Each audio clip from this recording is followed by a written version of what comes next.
আজকে হঠাৎই আমার মাকে একটা ছোট্ট সারপ্রাইজ দিলাম। হেই গাইস, দিনটা ছিল রবিবার আর এই ট্রেনে ওঠার আগে পর্যন্ত মা কিছুই জানতো না যে আমরা কোথায় যাচ্ছি।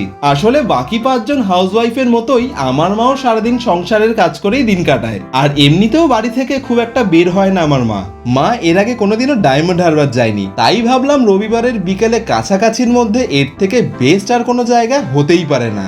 সে তো একেবারে অবাক, বলে এটা নদী না সমুদ্র, শেষ কোথায়। তারপর নদীর ধারে গরমাগরম চা, তেলে ভাজা আর মুড়ি দিয়ে টিফিন সেরে বিকেল গড়াতেই এগোলাম আমরা কেল্লার দিকে। এটা ডায়মন্ড হারবারেরই একটা পিকনিক স্পট, বাট আমরা যেতে বেশ অনেকটাই দেরি করে ফেলেছিলাম, তাই ভাঙা মেলা পেরিয়ে জঙ্গলের মধ্যে দিয়ে যাওয়ার পথে এক দোকান থেকে টাটকা পাটালি গুড় নিয়ে ফিরতেই মায়ের চোখ পড়লো এই দোলনাটায়। সে তো কিছুতেই নামবে না। হয়তো এই রকম ছোট ছোট আবেগগুলো ঢাকা পড়ে যায় সংসারের চাদরে।